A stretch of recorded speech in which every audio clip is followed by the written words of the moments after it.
Hi, welcome to Chapters in Cooking. What can I get started for you today? Well, every month our menu changes, so this is this month's menu, the Spellshop by Sarah Beth Durst. All of our menus are always based off of fiction, so I'll let you take a look at that. And hot drink, sure, I can do that for you. I would definitely recommend the cinnamon rolls. They are delicious and they're here for a limited time. You want to do that? Okay. I'll be right back with your drink. I have an order for Bookish Cutie. I think that's you.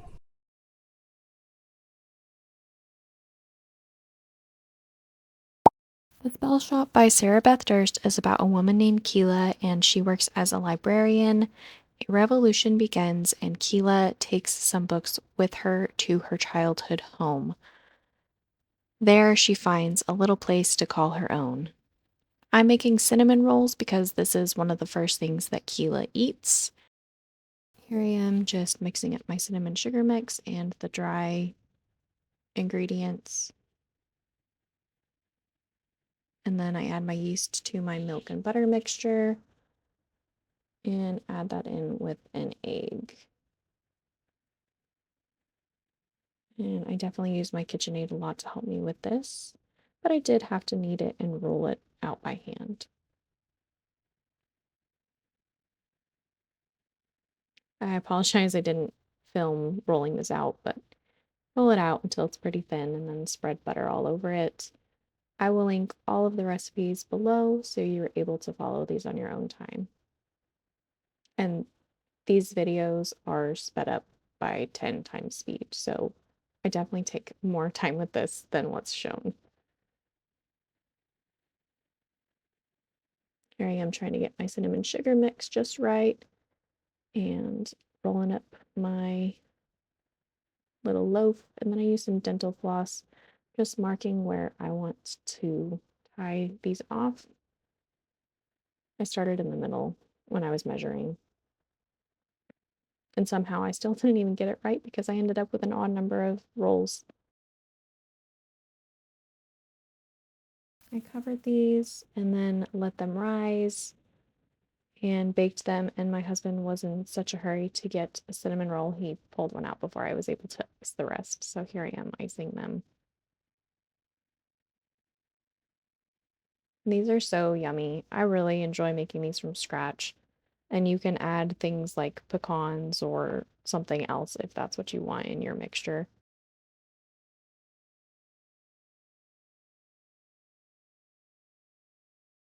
We have it, our cinnamon rolls.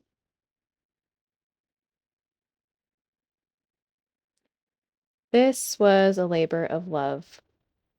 In the book, there is a little bakery on the island, and so I imagine that there was croissants there. This, though, I've never made croissants from scratch before, and man, was it tough. Here I pre-cut the butter, and now I'm just mixing it up, making sure each piece of butter is completely coated in flour before I add in my milk.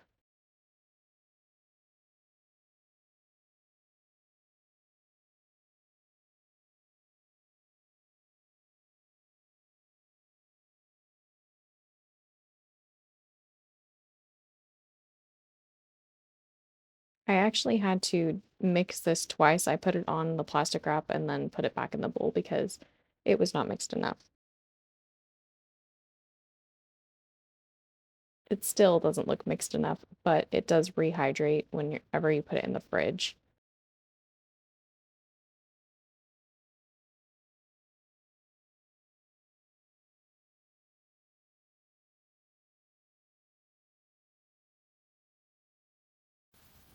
After wrapping this little guy up, he went and took a nap in the fridge, and this is what it looks like after it's sat in the fridge for a bit. So it does get a little bit more hydrated. This part is the arm workout, so be prepared. I should have done this directly on my counter because my mat kept slipping around and it was not very fun. Basically, you roll it out and then you fold it into thirds like you just saw me do. And you do this 3 to 5 times until that butter looks a little more well incorporated. You'll see what I mean in just a second. So this is the well incorporated dough that I used. I probably could have gone one more round. And I apologize, I did not film the next part, but you put this into the fridge for a little nap, and then you'll cut that dough in half and roll it super, super thin.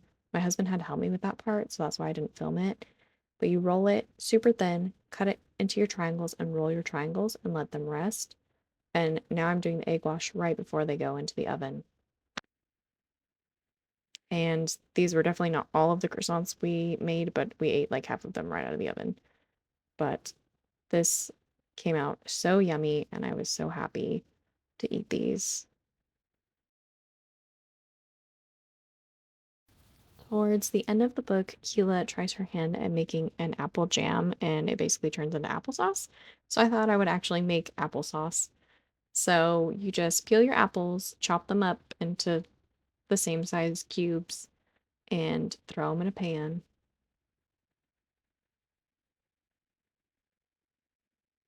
Once they're in the pan, you just put them on the stovetop. You don't have to add cinnamon and sugar like I did. You can honestly just use straight apples, but I wanted a little bit of seasoning with mine. And then once they've gotten soft, you can use your immersion blender, or you can use a regular blender until you get the consistency that you like. I also decided to make some apple butter, so after they're soft, you blend them down really, really, really thin, and then you put them back to simmer until they darken in color. And you can also add some vanilla, which I ended up doing, gives it just a little bit more flavor. And this is the difference. So that's the apple butter, and then that's the apple sauce. And I think I cooked my applesauce just a little too long, but they taste amazing. One of the first things that Keela recovers at her home is the raspberry bush that grows in her yard. And so there is a lot of raspberry jam that she makes. And I thought that maybe this would be something that they would sell at the bakery eventually, is some raspberry jam muffins. And this was not my favorite recipe, but my husband really enjoyed them. I think that I would have liked a different flavor for the muffin base. Also, the recipe says to blend this, and I'm not entirely sure why, because I definitely did not need a blender to mix all of this together. I felt like that was a waste of using my blender. This made my house smell so good, but definitely not my favorite recipe.